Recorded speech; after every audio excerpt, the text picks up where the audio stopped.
and welcome to the Vegan Stew. I am Helene. I am one of 6 that are here today.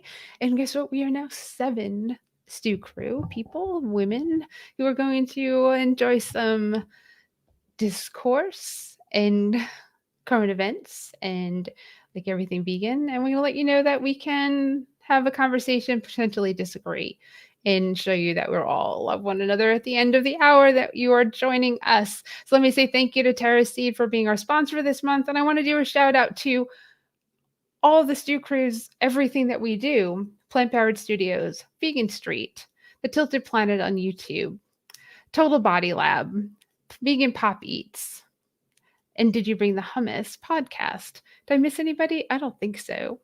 And I'm reading the bottom to make sure, but I think I got everybody. Oh, of course, Triangle Veg Fest Expos, and Virtual Veg Fest. You can enter our contest. You can go to virtualvegfest.com, click the little contest tab, and you can win prize packs that are really cool. It's October 27th. That means you have 4 days left to enter the October contest. And we really appreciate if you do that. And of course, if you go and watch this on YouTube or just go to YouTube, go to the Vegan Stew, click subscribe. We'd really appreciate it. The little bell also to get notified when we go live, which is Wednesdays at 7 p.m., except for the first Wednesday of the month. Why? Because we need a planning meeting and somebody else goes live on Wednesdays at 7 p.m. on a Virtual Veg Fest Live. So, topic today, veganism and COVID. Pretty excited about that. It's going to be a pretty deep topic, and we all kind of agree on our feelings here, but maybe we won't today. I don't know. We will see. So let's bring everybody in, and let's see. We have Kimberly Winters of Did You Bring the Hummus podcast. We have Sangeeta, Tilted Planet on YouTube. We have Marla Rose of Vegan Street. We have Laura Ball from Plant Powered Studios. Smile, Laura. And we have Katya from Total Body Lab, who's our new person joining us. Yay! So I'm going to throw it at Marla. Let's do some current events and some news. And Laura and Marla, there's Laura. I think she froze for a moment. Totally now she's frozen smiling. for a minute. Sorry, guys.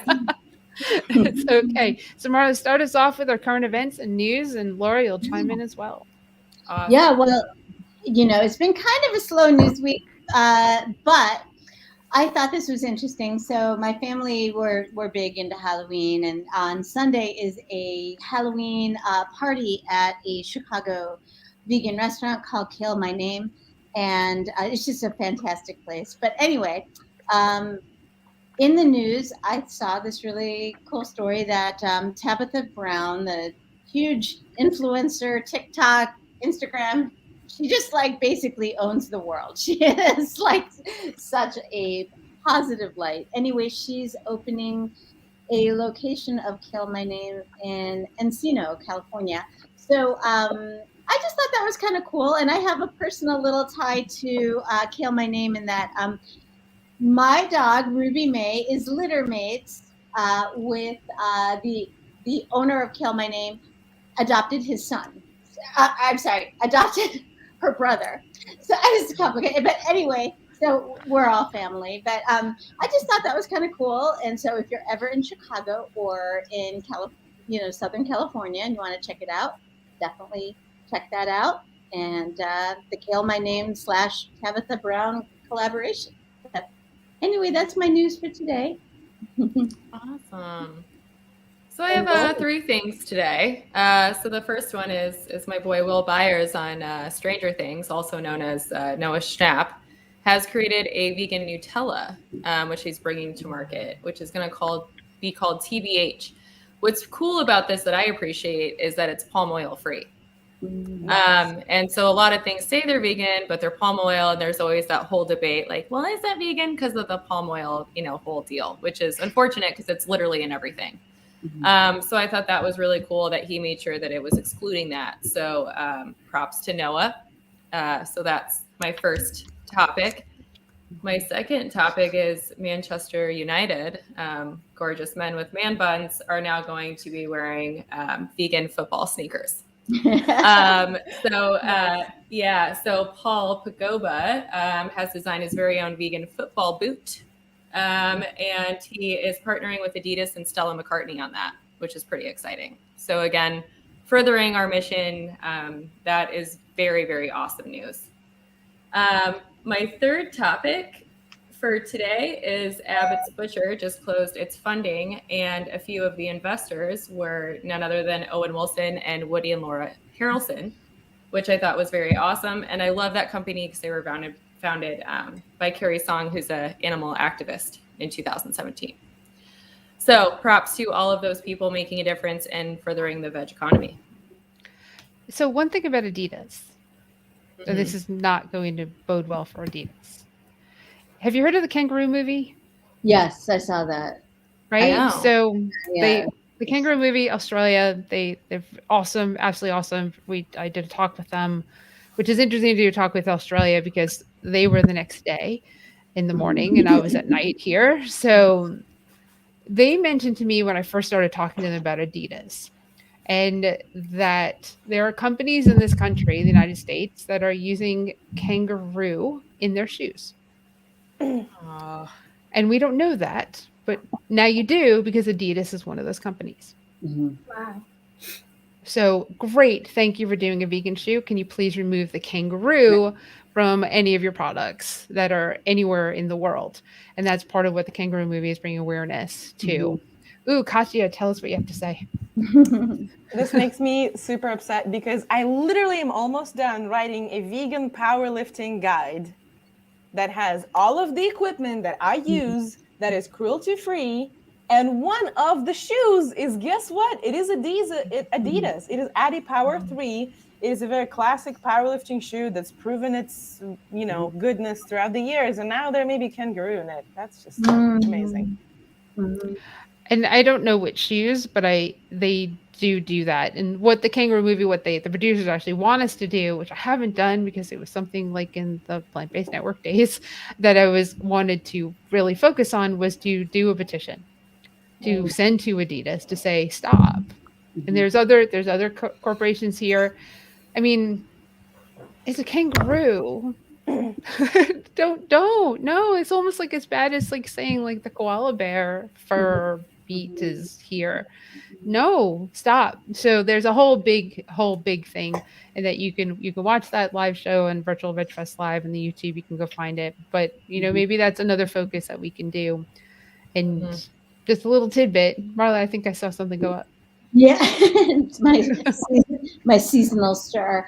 I was just going to say that the clothing industry, as much as like we've made so much ground with the food industry with regard to more vegan options, the clothing industry is so much more backwards and has so much more room for growth. I mean, while there have been a lot of designers who've stopped using fur and that sort of thing, there's just so much more that needs to happen, and so it's actually a lot slower than many of the other industries. So like I definitely recommend, as much as you're able, to thrift, but obviously specialized items like weightlifting, things that would be hard to buy secondhand. But anyway, that's one way around all of that. Well, I would say the one that's even growing slower probably than the fashion industry is the interior design industry. That one is known for just, from leather to wool to,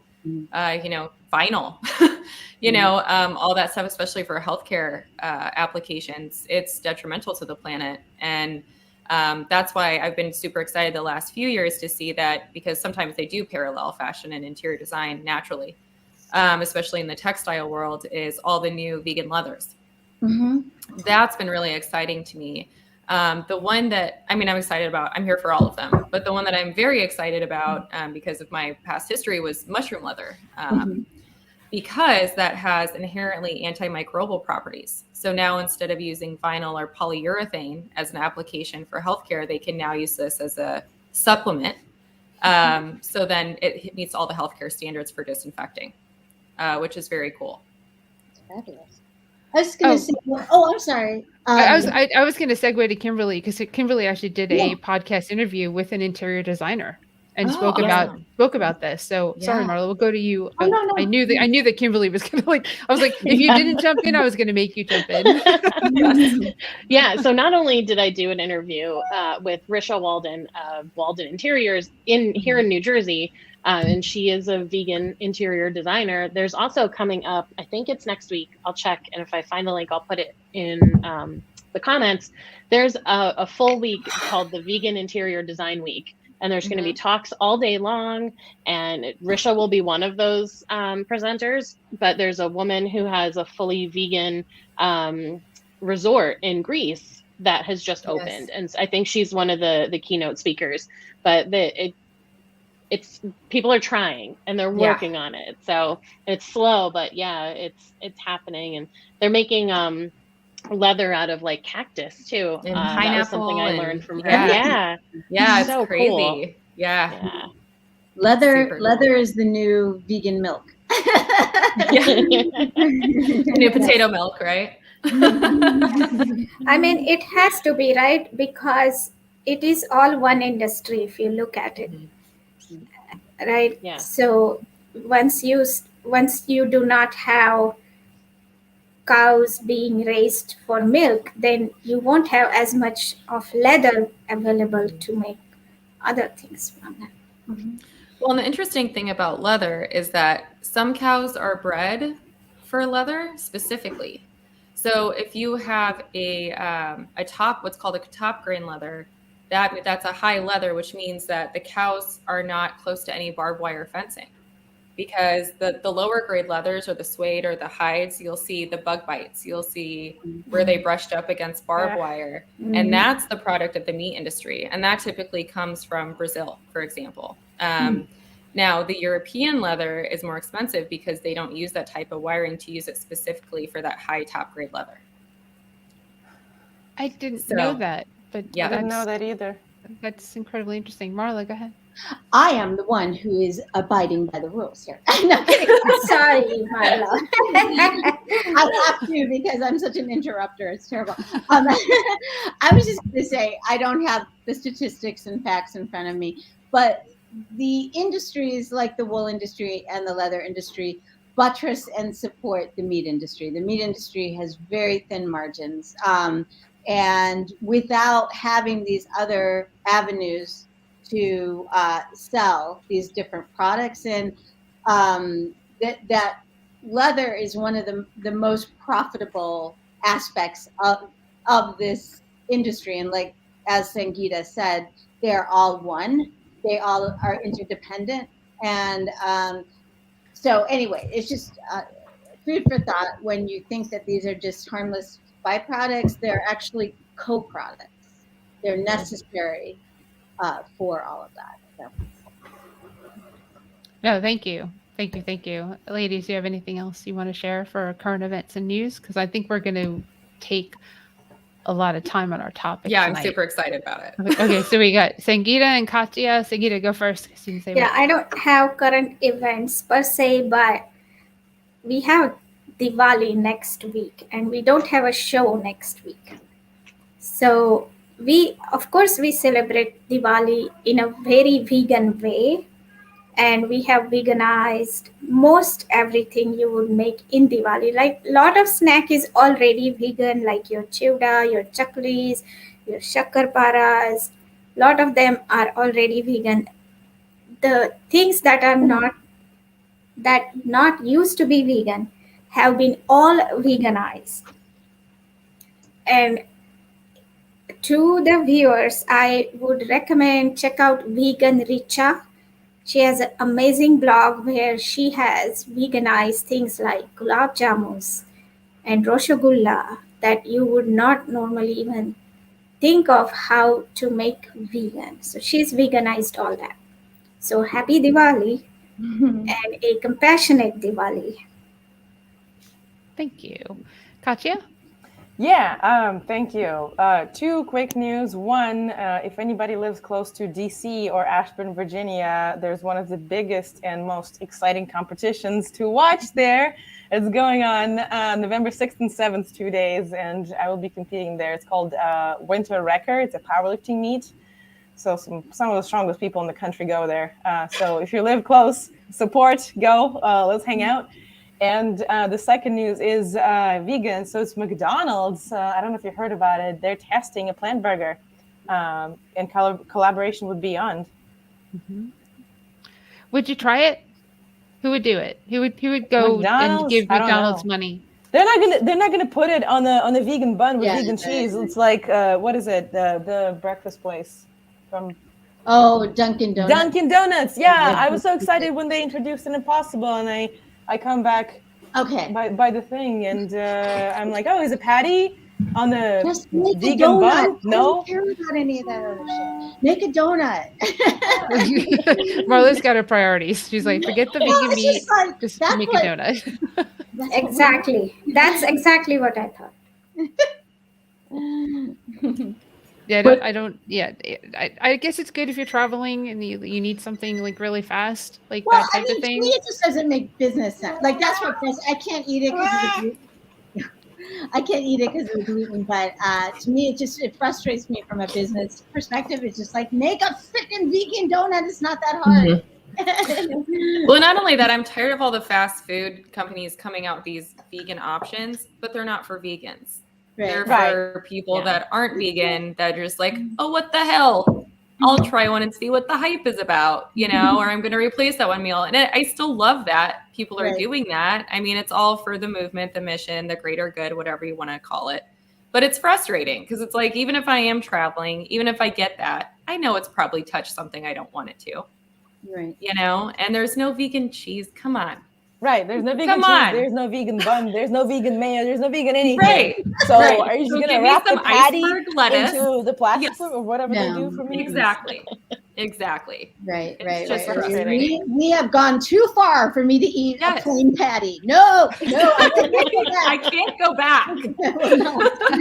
Well, and like Laura said, it's for the people that are not. And what I really love is that they'll see the names Beyond, they'll see the names Impossible, and when they go to the grocery store, they'll see Beyond and Impossible there. And if they remember that they liked it, they may pick that up and buy it. And that's next to the animal hamburger, the animal-based meat.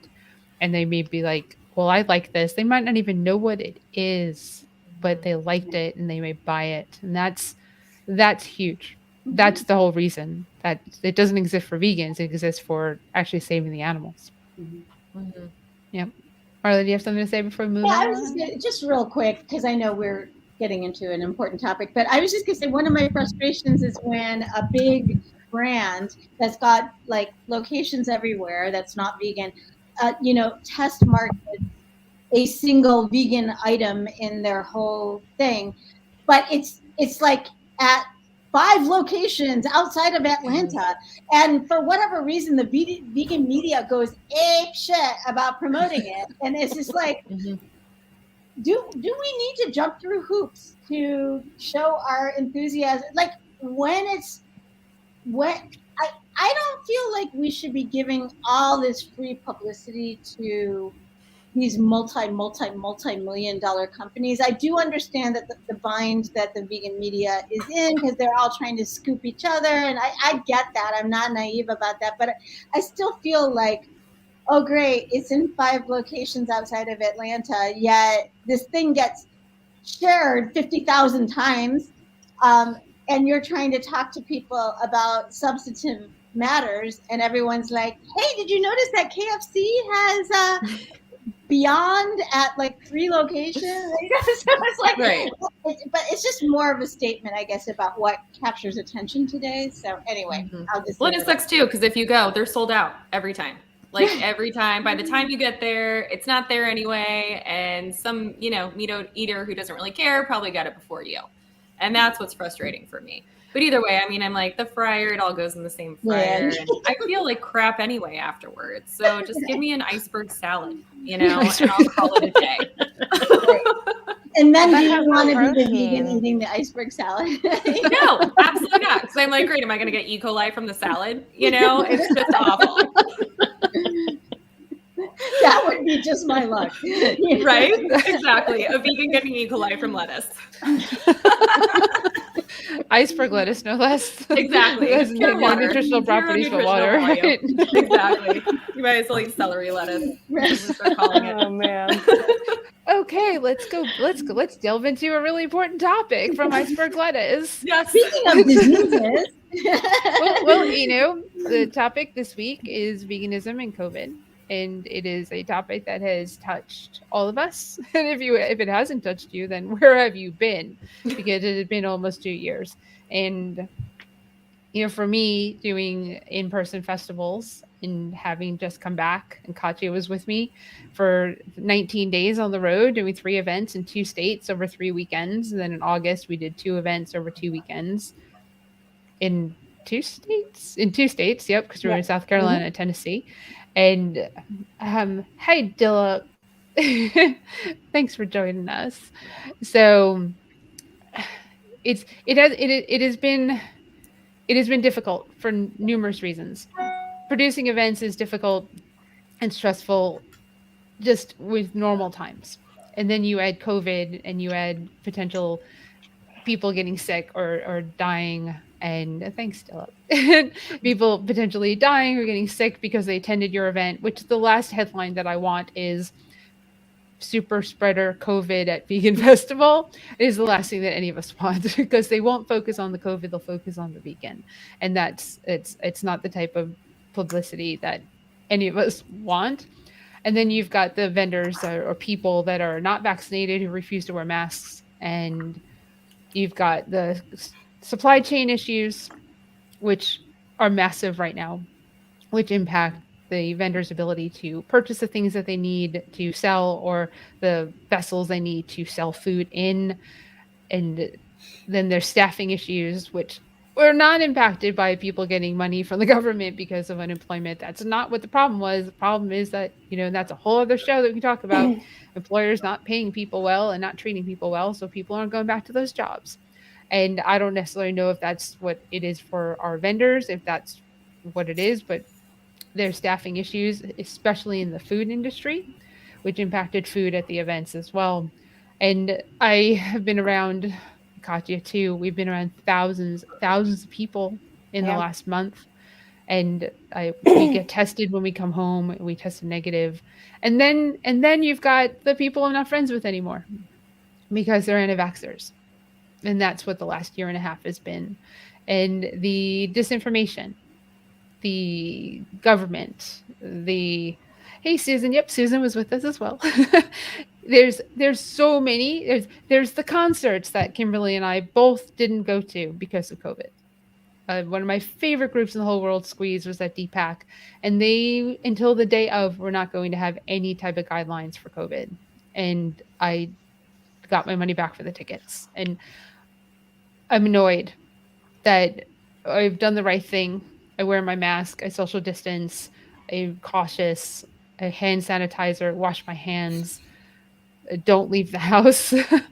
and I feel like I'm stuck in a box, and the anti-vaxxers and the people who just don't give a shit or think this is real are out there living their lives like there's nothing going on. And we have literally seen them. Susan, Katya, and I have literally seen the people. Susan and I were in Costco in Knoxville, Tennessee in August. And I was like, we need to get the fuck out of here.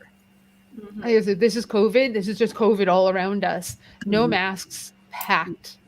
I said, we don't need to be here. We were masked. Really, in Knoxville, we were the only people masking in August.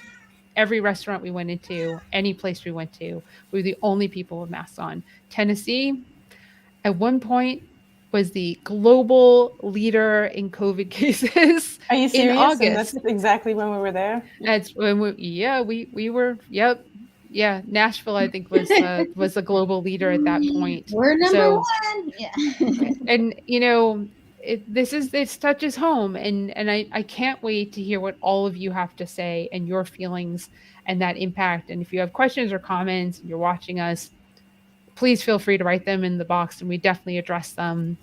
We're all looking at the comments while we're live. But who wants to? Okay, Laura, go for it. Does anybody here like their box? Because I love being in a box. Like Helene said, I feel like I'm trapped in a box.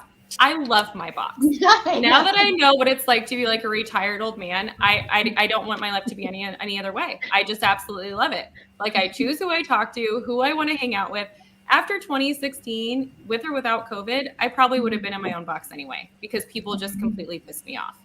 And the whole COVID thing is really, to me, and the reason I feel like it's really not going away is Mother Nature wants us to go to our room and think about what we've done. That's really the best analogy that I've ever heard, because it's so true. And look at all the positive things that have happened, when we were all locked inside, because of the effect the pure effect that we have just living our day-to-day capitalistic lives. Mm-hmm. And a lot of this stuff is so awakening to all of us. And I think it's now kind of coming to a head where you have, kind of who I would call the idiots. And then you have the people that just want to, live their lives and try to heal and figure out how to, live with this pandemic, because it's probably not going away. The RNA coding and the virus, 300,000 ways it can mutate, and so this is going to be the new flu, but it's going to be more deadly and it's going to wreak havoc. And that's just the reality. And that's part of climate change. So that's my soapbox.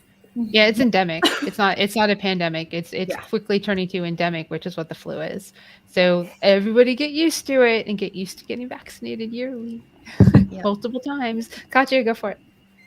Yeah, so when you said that at some point when we were in Tennessee and Tennessee was a global leader, I just tried to pull up the death toll in Russia, and I can't find the right information. I mean, it's like whatever the government says versus whether the Western media says that they think is right versus what is actually right. I mean, I don't know. I'm going to stop looking at my phone. But when I was there in the summer, the COVID started climbing up again, and I was freaking out. And nobody around me, I mean, life was normal. Like, when did I land there? I landed there May 26th, 28th of this year. And you remember how life was here in May, right? Mm-hmm. This was the first week that I think the mask mandate, sorry, I'm thinking Russian words in my head, making mistakes. That was the first or second week that the mask mandate was taken off. And we were like, oh, I can be in public and I don't have to have a thing over my face. And I land in Russia, and it seemed like COVID has never, ever happened. Mm-hmm. The only place that people wore masks was the subway, and subway was packed. I mean, I did the normal thing is when you come to a restaurant, I would mask up until we sit at the table, and my girlfriends were like, nobody's masked anyways. Why do you do this? And I'm like, because half of you are unvaccinated, and probably the majority of the people here are too. And like, it's just etiquette, walking to the table. Anyways, explaining how we do things here to my friends and acquaintances got really frustrating. And at one point, I was just like, screw it. I guess I'm vaccinated, but people are looking at me like I'm some sort of an alien if I wear a mask inside, probably outside of my closest friends. So I guess I got really frustrated, stayed home with my parents, got as much as possible, got tested 3 times and flew back. Oh, and you know what? Another really crazy thing. The US, everybody was required to have a 3-day test before you board, right? Mm-hmm. Has anybody traveled during COVID? Raise your thing. I'm curious. How many of you traveled? 1. Wow. That's it? Okay, we got 1 outside of country traveler. My mind was blown that it was so official on all of the US websites that we're not going to board you without a PCR test. People were standing with their PCR tests in hand in Amsterdam when I was having a layover. They were like, all right, you have your tests, fill out the form. So some lady gave us a form to fill out saying that we took the test, but nobody checked the test. And they said that would be done when we land. You know what we landed? Nothing happened. Mm-hmm. Like, people are grabbing their luggage and they were going in New York. I think I landed in JFK.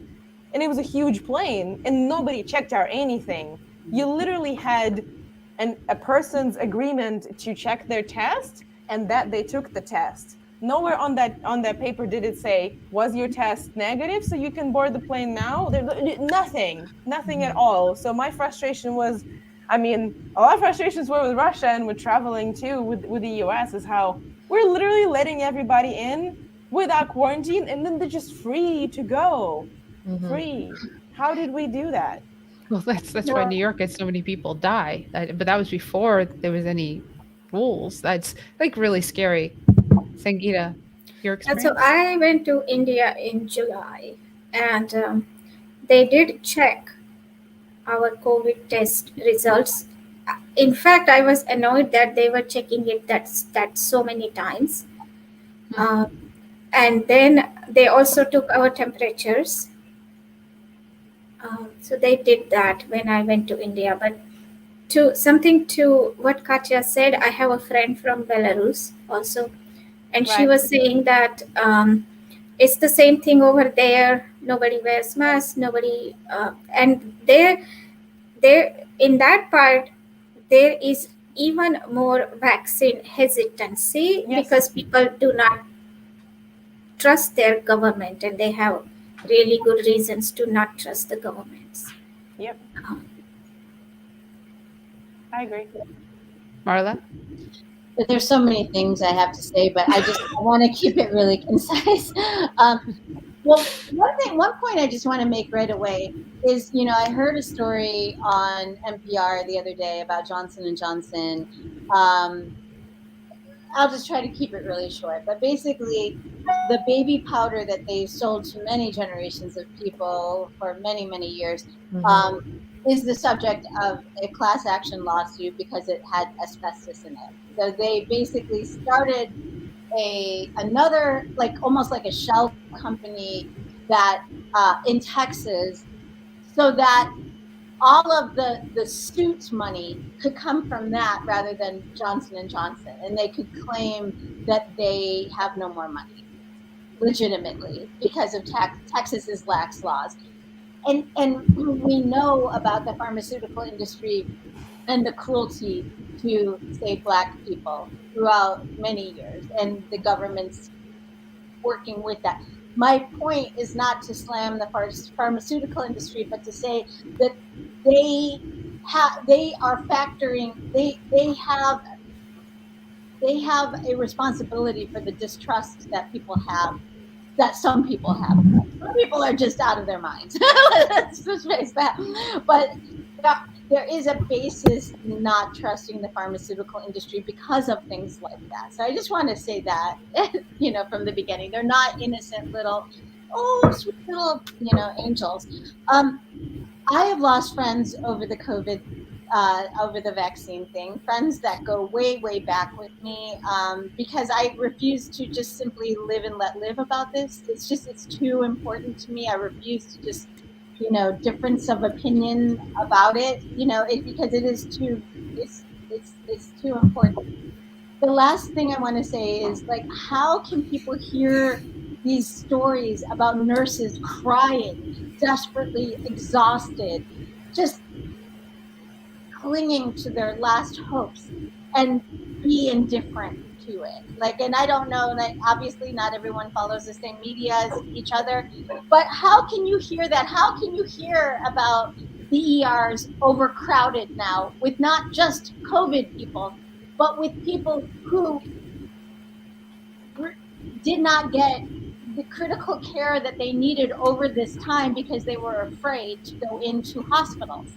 So now have serious cases of cancer, and they're on gurneys in hospital hallways because there is no room. So it's just, that is part of the anti-vaxxers needing to own in what they've done.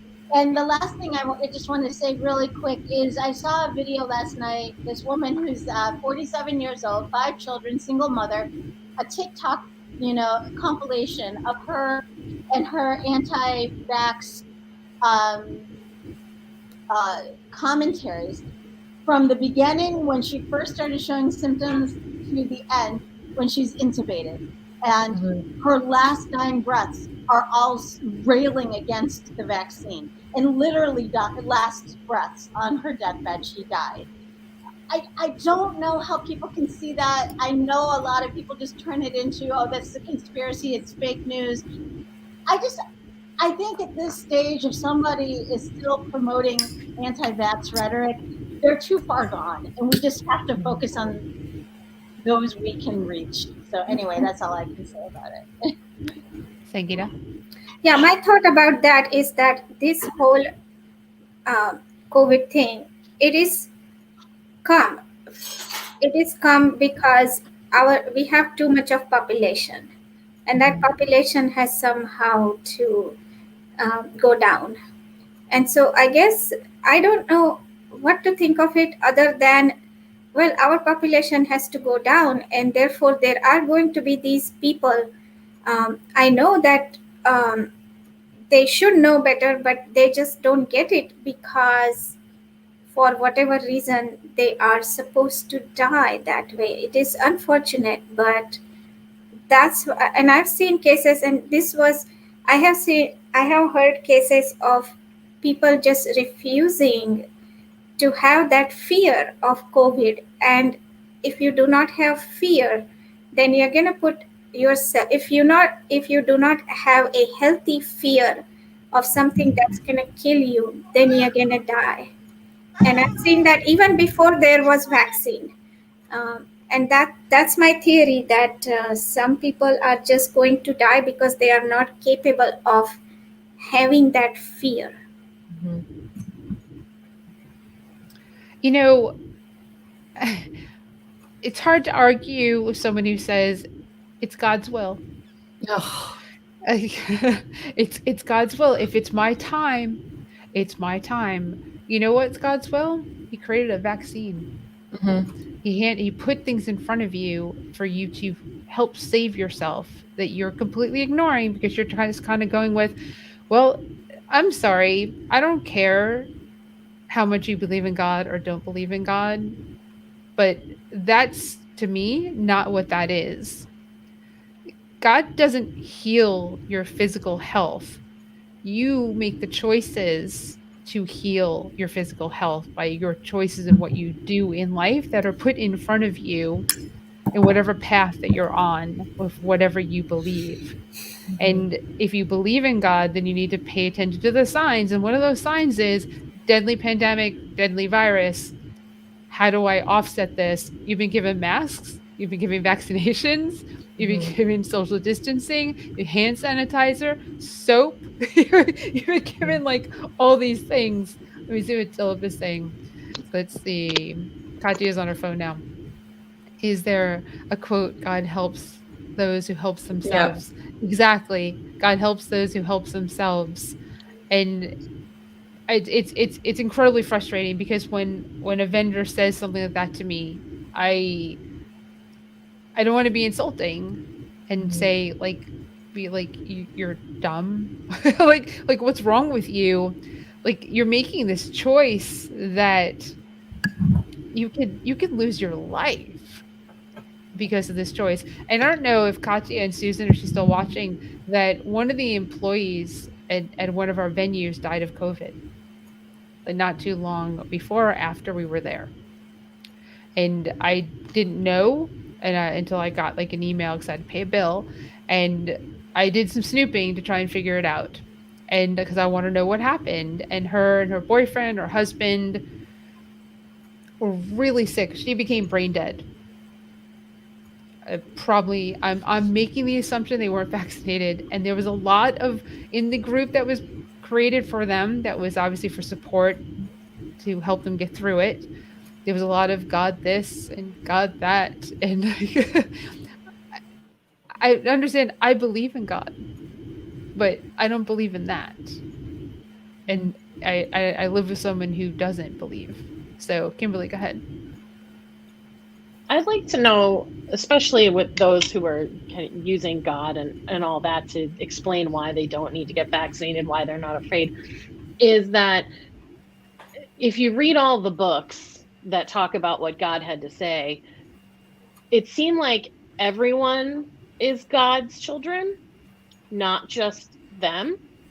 So then why are we not worried about the collective? Why are they not worried about the people that they're going to get sick when they don't get vaccinated and they're just out living life like there's nothing happening?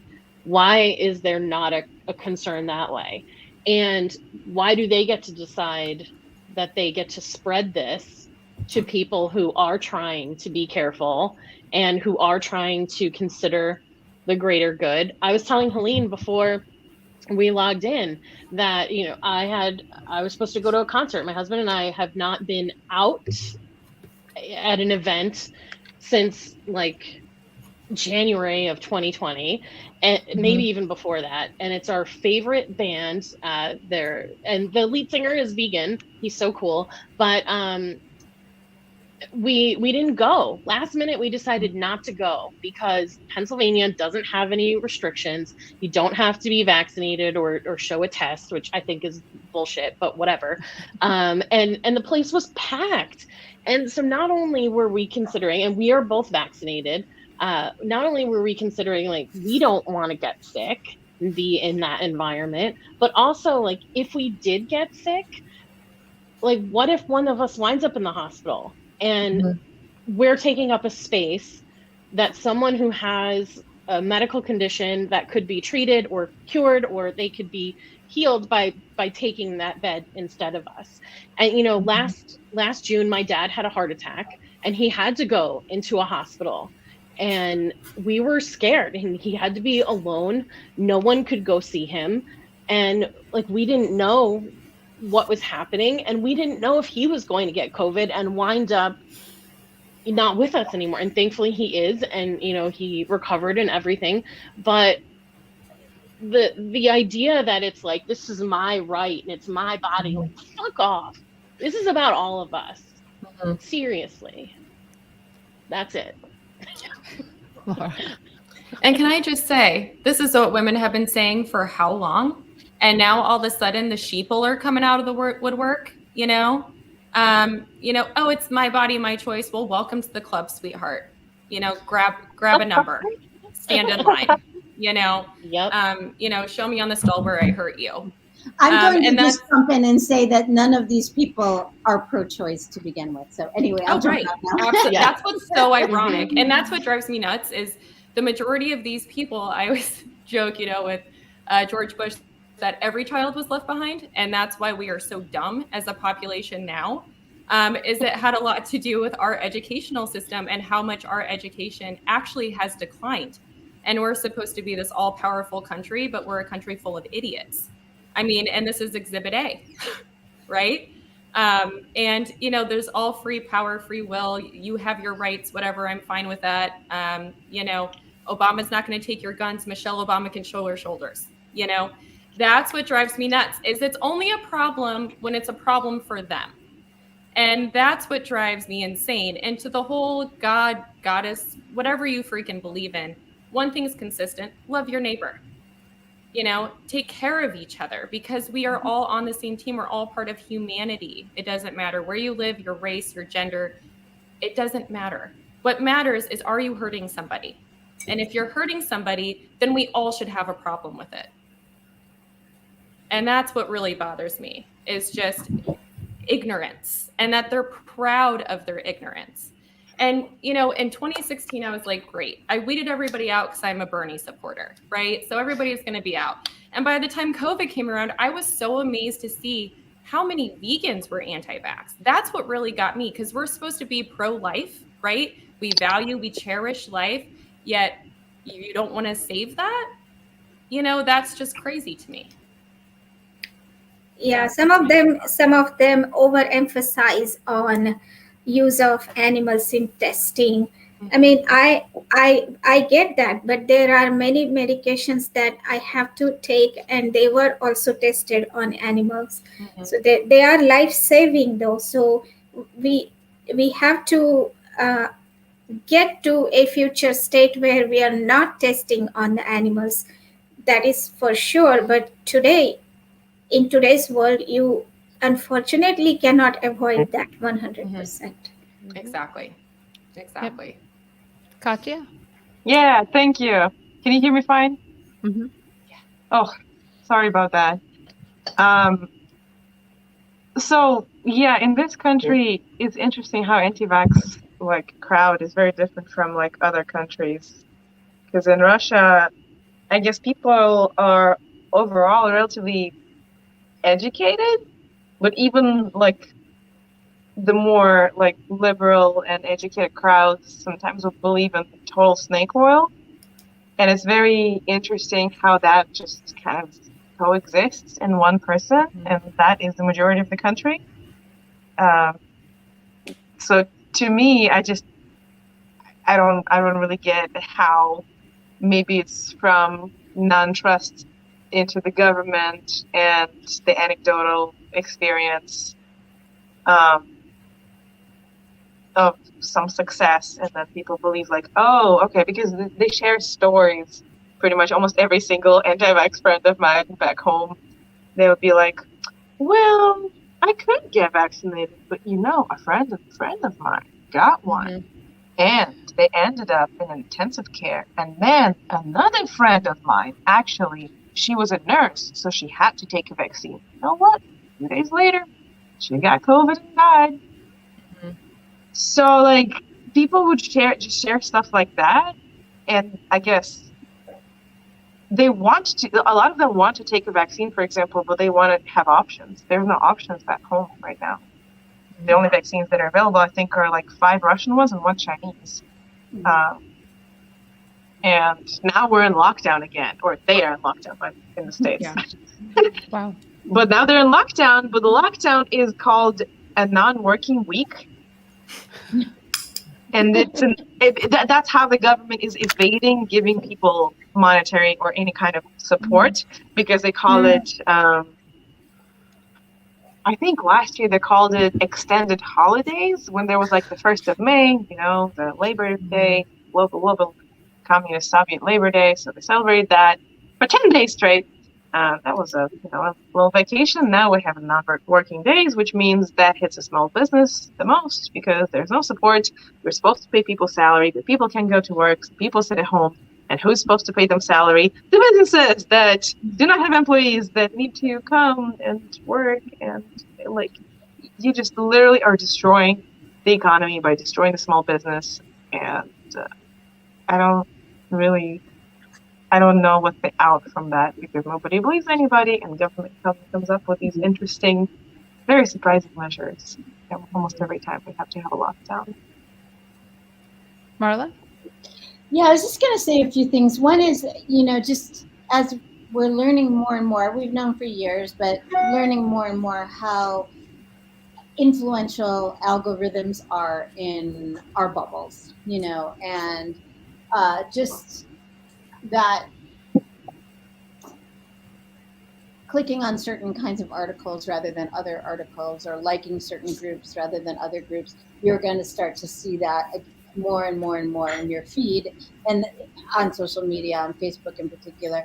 And that the more that happens, the more entrenched your attitudes get, and the more confused you get about actual reality. And I think that the fact is that we are, on the left, as susceptible to that kind of algorithm echo chamber as anyone, but the fact is that we're following actual scientific known fact. But the other thing I was going to mention is just with the aspect of animal testing, I'm sure everyone here has worked, donated, signed petitions, tried to educate about the cruelty of vivisection, animal testing in laboratories.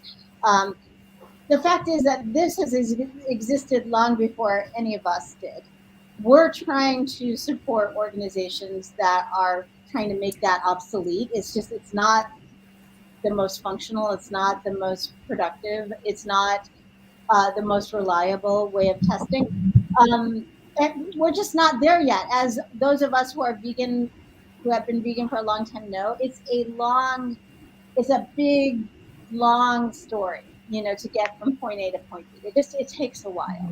People are working on it. The fact is that we live, as we know, all of us, we live in a desperately imperfect world, and we sometimes have to do the best choices in that very flawed world that we can. The last thing I was going to say about animal testing is that because this vaccine didn't go through the same route that other vaccines do, that the various vaccines, because it was speeded up a bit because of the danger and the emergency of the situation. There were actually fewer animals killed in the making of these various vaccines because it didn't go through all the rigmarole of other vaccines to get to market. But every country, from the United States to the United Kingdom, that has an FDA, that has medicines that reach the market, they all go through this. So there's no stepping around it. So if, for example, you have asthma through no fault of your own, you're not supposed to use an inhaler because that was probably tested, that was released to market using animal testing. Right. Or if you have a deadly allergy, you're not supposed to use an EpiPen to make a statement of some sort. But so anyway, that's just my whole point. It's just, we live in a flawed world and we're doing the best we can with it. Yeah, Marla, you should smoke gypsum weed for your asthma, right?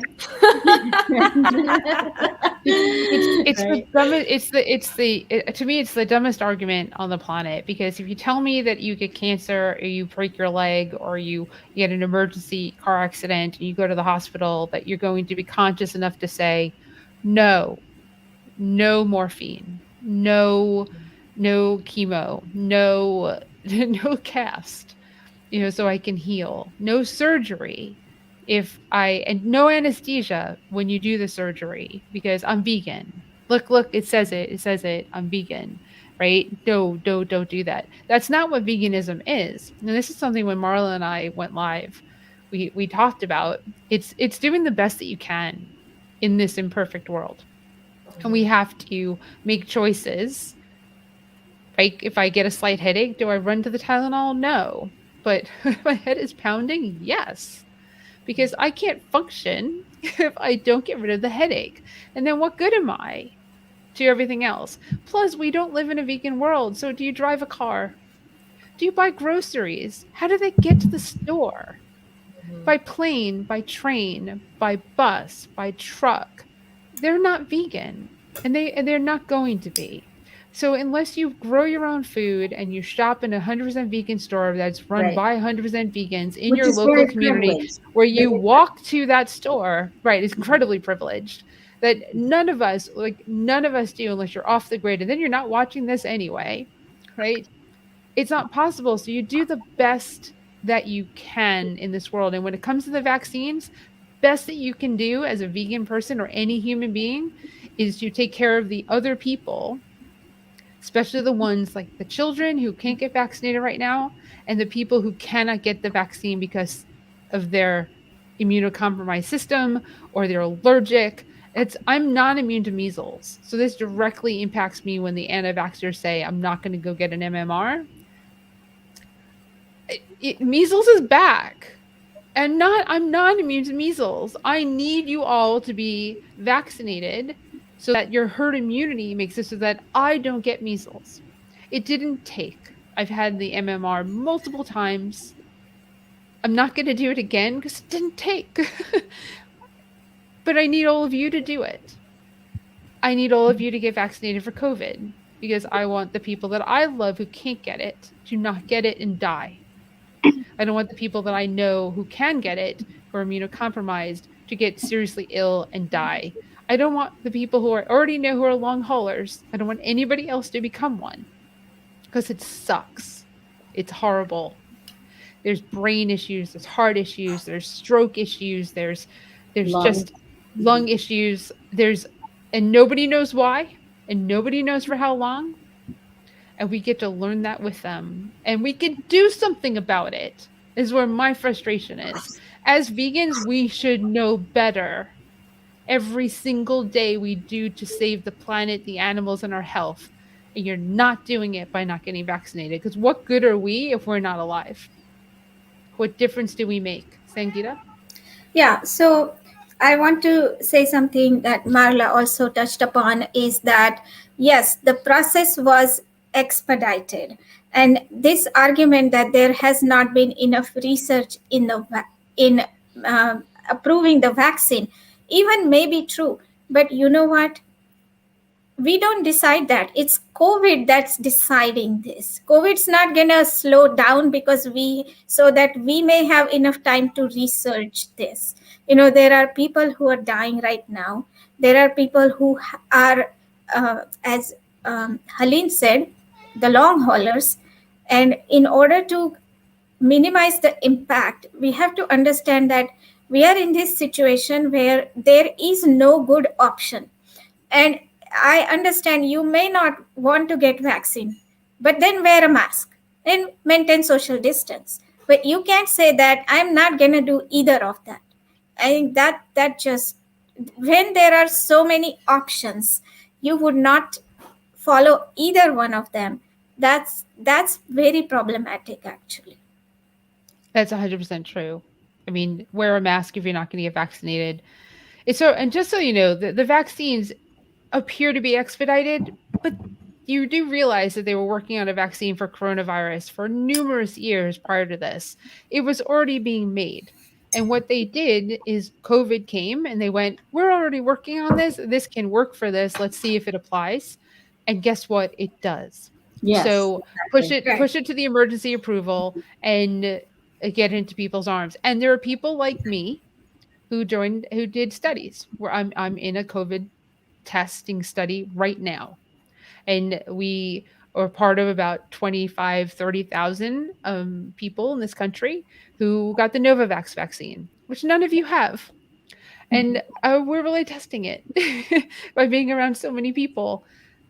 But it's also strange because I don't have in me what you have in you.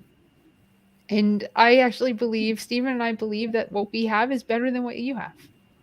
Because the study is kind of showing that to us, but you can't get it yet. But we also can't fly to Europe because it's not recognized. So we're kind of in this little quandrum at the moment. But the vaccine that all of you got, whether it's J&J, Moderna, or Pfizer, had people like me who put it into their bodies a year plus ahead of you getting it, 6 months to a year. And they walked around and they went around people and they tested it so that you could get it. And they didn't drop dead. Those 30, 50 something thousand people for each study. And they're doing it right now for the booster shots as well. There are kids doing it right now to make sure it's safe for your children to get the vaccine at all. It's happening amongst you, and you have to recognize that it's not 100%. Neither is birth control. Nothing is 100%. However, I'll take 90, 95% and wear a mask and social distance and be smart. That 10% difference is in my behavior that can eliminate or lessen the possibility. Being vegan doesn't eliminate the possibility of getting cancer, heart disease, strokes, diabetes, and high cholesterol, but it mitigates it. And that's part of the reason why we do what we do, is because who wants to lessen their chances of getting those diseases? I do. Okay, follow a whole food plant-based vegan diet. It makes a difference. Thank you, Helene, for being in the COVID research. And I also know some brave people back in India when I was growing up. They participated in a leprosy vaccine. I mean, imagine if it failed, they would have gotten leprosy. Can you imagine that? But they did for the benefit of the humanity, and it worked. That's why, I was willing to do it for the money, just so you know, but Stephen's science-minded, so he looked at it and he wasn't willing to do it for the money. I was like, look, we can get this much money and we can get vaccinated before everybody else. That was my main thing, is I wanted to be vaccinated before I could potentially be vaccinated. And he was like, I need to look at the science. And obviously it was good because he said, okay, let's do it. Because there was no convincing him if the science didn't make sense. And it is the plant-based vaccine. There's a plant-based element to it, which is Novavax. And they just need to get their shit together. All of them have to be tested on animals before even the Novavax. Yep. Oh yeah. I'm not saying that. So is so we can one day we'll touch on Beyond Meat. That was too. So, but we all eat it. So I mean, but we don't eat gelatin. So I mean, Are you that's an talking about interesting Impossible? conversation. Impossible, Oh, right? Impossible, not Beyond. Yeah, Yeah. Impossible. Sorry, take it back. Impossible, but we all eat it. So Next week's sponsor. there's some trigger words for you right there. So anyone else have anything to say? I just wanted to say really quick that all this started from eating a bat. So I just want to point that out, considering this is a vegan talk show. Yep. Quit eating animals, and stuff like this has a greater chance of not happening. And I just want to say again, going back to our point, is what's really disappointing to me, I think, more than anything out of all of this, is the lack of willing to help one another and have each other's backs. And there's something weird that goes on, it goes on everywhere, but really in this country, whether it has to do with healthcare, right? Or the 1% paying their taxes, or COVID vaccines, it all kind of goes back to the same thing, which is just a lack of empathy. And I find that really interesting. And that's one of the things that I think got me so down the last 2 years almost, is just seeing everybody just being out for themselves. And that's also not a very vegan move either. Right. I mean, dying, killing other people doesn't seem like the most productive way to make a statement as a vegan. I mean, to me, the better thing would be to put together fundraisers for organizations that are trying to end animal testing, or, new technologies or something. But yeah, killing other people, going to your deathbed because of it, is just, this is an imperfect world. This is what it is. We're working on it. Sorry, an emergency happened, Yeah, exactly. And just stop spreading misinformation. Yeah. That's the other thing that's really gotten me is, fuck you very much, Tucker Carlson. But it's just, oh my God. I just, it just drives me nuts. It's just, how is that even allowed to happen, especially with such a global crisis? How is nobody not doing anything to prevent that misinformation? It's just crazy. It's just crazy. Well, let me just pose it to you as a question. Do you really think that the vaccine is so horrible? That's what they do. They don't say it. They kind of pose it as a question, and they back it up with some false information, and people eat it up. And as vegans, we don't want to martyr ourselves. Is this it? Is this where we want to martyr ourselves? And those who are spreading this information are very much vaccinated themselves. That is so true. The majority of the Republican congressmen, senators, whoever, they all have their vaccines. They're like, don't get it. Don't get your vaccine. Also, and I'm like, hey, pot, it's kettle. How are you?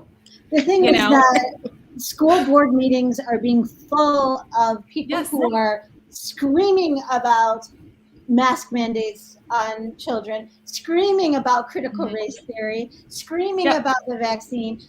Do people on in the wellness community, or vegans who are do they know that they're being funneled into QAnon? Do they know that they're being funneled into ultra right-wing racist ideologies? I mean, exactly.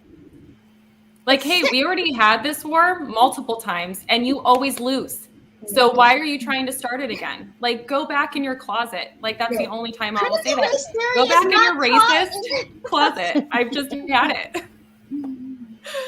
Oh my God. And my new favorite was the private school in Miami that are making the kids that get vaccinated stay at home for 30 days. Well, it's typical tit for tat, petty bullshit.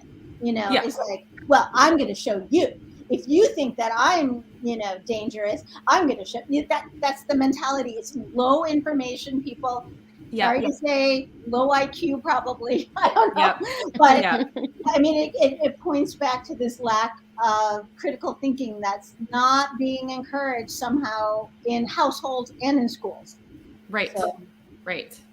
I want to just make sure that we address Millie. So, Millie, thank you for commenting in two different ways, right? So, Millie says that she'll be wearing a mask, and good, because I believe that we should normalize masks because they are in other parts of the world, and we need to do that here because, you know, it'll help with allergies and flu and viruses and everything else, not just COVID. And I'm not taking the vaccine until they stop testing on innocent animals. Believe me, we all hear you. But we also live in a world where we want to be realistic. And I want for everyone that I love and care about, and even those that I don't love and care about, to stay alive. And I don't know if you heard us a little bit earlier for when we were talking, we said, if you got into a car accident, would you be conscious enough to say no anesthesia if you needed surgery? If Millie, you can tell me that you would martyr yourself and die, and you would go through, they wouldn't do it. First of all, they wouldn't do the surgery without anesthesia. They would give it to you. They would just knock you out and put you under and then do the surgery that would save your life, because that's what emergency medicine is. And they don't care if you're vegan. Well, they will care when you wake up and they want to serve you food, and you'll get a piece of toast and some applesauce, and that's about all you get in a hospital. So maybe some peanut butter if you're lucky. So we hear you. But we also live, as we keep saying, in an imperfect world where when you have a headache, you probably take Tylenol. If you drive a car, you probably have leather in it, and your tires probably aren't vegan. And if you purchase food, it's probably getting to your supermarket in non-vegan ways. So, is the killer COVID pandemic where you draw the line? Is that where you draw the line? Oh yeah, they test all medicine animals. Yes, they do. That is the point. But do you draw the line at a pandemic that can kill everyone on the planet? Is that where your line is drawn? So that's our question to you. That's the point. That's the point we are making, right? Right. So please get vaccinated, because this isn't the hill to die on. There are other hills that you may or may not want to die on. This one is not just, you probably won't be the one to die, but it's probably going to be someone that you spoke to or breathed on or coughed on or whatever. And it's agonizing. It's, if you've seen any of the last videos of people as they're near the end, it is an agonizing, horrific. It's a horrible way to die. Yeah. And every time they say, I wish I would have gotten vaccinated. Right. Every and time. younger and younger people are Yep. getting it without pre-existing conditions. Katya? Thank you. Yeah, I just want to point out like a weird discrepancy. I'm really curious what Sangeeta has to say about the Indian government vaccination versus not. Did not know that here all congressmen are vaccinated, even the ones who are advocating for not. Because in Russia, what happened was all of the government authorities were like, people would ask them, right? The reporters would ask them, hey, so which vaccine did you get? Did you get one? And they would say, oh, I'm too old to get it, or oh, they haven't tested enough yet. So obviously all the people went, duh, they're not getting it. I'm not getting it. I'll wait until the president gets it. And the president got it pretty late. Still not under cameras, so still people don't know which vaccine he got and if he got it, but he said he got a Sputnik V. He got the antibody. He got the mono, whatever it's called, the monocro. Oh, good, so good, because he got COVID, right? Didn't Putin get COVID? Oh, I think so. I don't stay so in touch with the news. Something tells me that if he got COVID, they probably wouldn't tell that to the media. But anyways, maybe, I don't know. It's really weird how, like in Russia, the government was really skeptical about the vaccine, which got people skeptical, and most of them probably still not vaccinated. And here it's not like that. Sangeeta, how is it in India? Yeah, so in India, the vaccine hesitancy is not as bad. Their issue really is the population, and they are lucky that they can manufacture their own vaccine. Otherwise, they would have been in a real bad shape. I mean, who otherwise could manufacture 2 billion doses of vaccine for Indian people? But they got lucky because, and also one more thing is that because they have eradicated polio recently with vaccination. And they have an infrastructure to vaccinate people even in the remote part of India. And that is why they are making good strides in controlling the number. That India is doing better. I mean, they will get a third wave is predicted, but it will not be as bad as it was. The first wave in January started, and it started in the Delta variant, they say, started in my hometown. And I believe that because everyone I knew, I mean, there was not a single person I knew who was not affected in certain way. Either their family had it, or they had it, or they lost a family member, or they were hospitalized, including myself. My brother was hospitalized with COVID. So they have seen the worst of it. But then again, we are human beings with very short memory. And so when I went to India in July, people had forgotten already. Hardly anyone was wearing mask. I went to a wedding. No one was wearing mask besides me. And that's the thing. But the vaccine hesitancy, luckily, is not bad. And the politicians, there is not this division in India. They are behind the science, even the ruling party and the opposition. I think that is the key. Yeah, I agree. Yeah, they're not divided on that issue. Everyone is promoting vaccine. They're getting vaccines.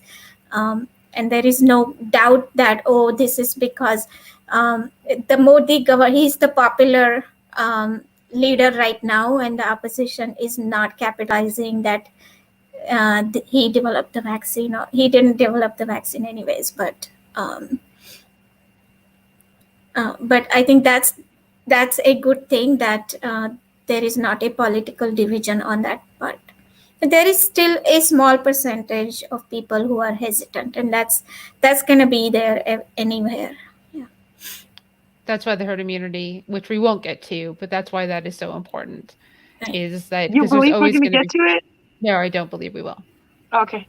No, we won't. We will not in this country. I don't know if anywhere in the world will. Very few places, if they do, and they're just. It's not going to go away. And an even bigger issue is making sure the whole world is vaccinated, which isn't so easy because you have to get the vaccine to different countries, the smaller countries, the poorer countries. You have to then get the people educated enough to want to get the jab, and then there are multiple more jabs. And, here's a scary thing that happened today. If you are, I just said this if you're immunocompromised, I said that to someone who is today. If you're immunocompromised, they've determined that you need 4 shots, which just plays right back into the anti-vaxxers. It's never going to end. You're going to have to keep getting jabs. Well, they've learned that the third for people who are immunocompromised is like just your normal, and then the fourth is actually your booster. And that'll make it so they're less at risk of dying, even though they're vaccinated, because of their immunocompromised systems. We're supposed to care, right? We're supposed to care about people who live amongst us who have immunocompromised systems, right? And make sure that they don't get sick because of our own actions. Yeah, I think that that short memories we have. I mean, what if we didn't have vaccines? And what if we had not eradicated things like polio? What kind of a world would we be living in right now? I have friends who had polio when I was growing up. I had friends, but now we don't see that kind of things because in India it has been eradicated now. My nieces probably do not know anyone who had polio. So I don't understand how you could possibly not believe in vaccine. The only reason could be the success of vaccine is what is causing people to not believe in it because they have forgotten about these diseases. Like, you mean all the things that we're vaccinated for to go to school, right? Yeah. That we're required to get, that we have like a little piece of paper or a card that says what we've been vaccinated, that you have to hand to your school as soon as kindergarten and let them know what your child's been vaccinated, because there's a vaccine record that has existed our whole lives. So a vaccine passport is nothing new. It's just a different way. It's just words. And we already do this. Like, there's nothing new here. It's just there's just another vaccine being tallied Right. on the Again, my dog needs vaccine to play with another dog. wall, right? So come on. To get her nails clipped, she needs a vaccine. I mean, this is not, I mean, it's not rocket science. You're just being an asshole. Gotcha. Oh God, that's the name of your next podcast, Laura. Oh my God. That's awesome. Yeah. Oh, Jay Law. So Jay, that is political. I hear it at work every day with non-vaccinated patients. That's a whole other few hours. If we go into the politics, we've touched on it, but go ahead, Gotcha. I just have a question about anti-vaxxers. With the vaccines for polio and other things, do you guys know, have you done any research, whereas there was an anti-vax movement, how did those people behave, or did everybody just kind of get a vaccine and went about their day, and without social media there was less drama and less politicizing of the science? Yeah, How there's was it? definitely been pushback against vaccines historically, and actually mask wearing during the Spanish flu, so-called Spanish flu, and that sort of thing. But generally, yeah, social media is the fuel that ignites the insanity, unfortunately. So, but yeah, there have it's been around. Well, and it started with the autism, right? That whole autism BS where that doctor came out and said, oh, it's the mercury in the vaccines. That's what's causing autism. And that's really what I feel really started to spark it. And that's when the idiocracy started. Right. There has, I mean, the more modern. People just love to find something to blame. I mean, that's the thing. Yes. Without facts, without science, without research, just out of sheer convenience or just to piss somebody else off. I mean, people love that. I mean, that's what I've seen a lot of, whether it's a vaccine or Trump or, whatever. That's the thing, is they just want to get their 10 minutes. Yeah. That's it's such a valid point that people. So just to touch on that autism and vaccines, just so people know, like at the time where children are getting vaccinated is about the same time when autism starts to show. Right. It's not correlated. It's timing. It just happens to be like they start recognizing the signs and symptoms of autism in children when you go to the doctor to get vaccinated. Because the doctor looks at your child and sees, maybe they're not as verbal. Maybe they're not verbal at all. But it's not the vaccine. Right. It's your genes. And I hate to tell you this, but some people just shouldn't have kids because your genetics are being passed on to these kids and you're fucking them up. And that's just, I honestly think you should have to take a test in order to, have kids. I mean, I don't think it's out of the realm of possibility that should happen. I mean, are you able to take care of a child? My opinion. God, I just got so scared. I was like, that sounds like eugenics. But you meant like an IQ test or something? I mean, not just saying that some people, to Helene's point, should not have children. I mean, you have to take a test to have a gun. Why should you not have to? You have to take a test to drive a car, but yet you don't have to do anything to become a parent. That's just what I'm saying. I do hear both of your points. That the one thing is that, the right wing tends to outperform us in terms of having children. So that is a problem. The one thing I posted this morning, it kind of hit me like an epiphany.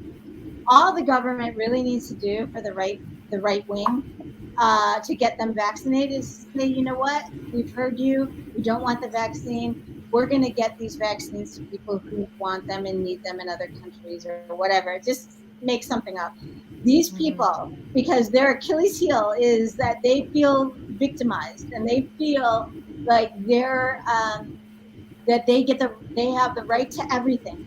They will storm every pharmacy, every CVS, every Walgreens like the freaking Capitol insurrectionists and insist to get their God-given right to get the vaccine, that no commie libtards are going to take, overseas are going to get the vaccine instead of them. That will do it. And you will have to trust me on that because that will totally do it. That will do it. And also one more thing is call it Trump vaccine. Do you want to run for office? I mean, Marla, really, I'll vote for you. Yes. I'll put on whatever the color hat that you want to design. Well, ladies, we are way over, but it's an incredibly important topic, and we did a great job. So thank you so much. And to everyone who's watched and joined us tonight, we really appreciate you. And we are back in 2 weeks. I don't know the topic, but we'll post it next week. We'll have our meeting next week. We'll figure everything out because it might change based on who can be there and who cannot. But we are every Wednesday except for the first Wednesday of the month at 7 p.m. Eastern Daylight Time on theveganstew.com and your social media and YouTube, wherever you choose to watch. And you can go and you can like all our other social media because you can see next to our names what we do. So feel free to go and like everybody and be just share the love, share the love. If you love the topic of COVID and veganism, come back on Friday to virtualvegfest.com, Virtual Veg Fest on YouTube, because I have a live panel with Dr. Milton Mills, Dr. Judy Brangman, Dawn Hilton Williams, and me at 6 p.m. Eastern Daylight Time. So we have a live panel discussion with some incredible people give you more reasons why this is something that you need to do. And you can ask questions of doctors who work with people who have COVID. And you can ask Dr. Judy Brangman about her getting a breakthrough case of COVID and why she still believes that you should be vaccinated. So join us and have a good couple of weeks. Don't forget to subscribe to all our channels, and thank you. Everyone good? Thanks, everyone. All right, have a good night. See you in a few weeks. Bye.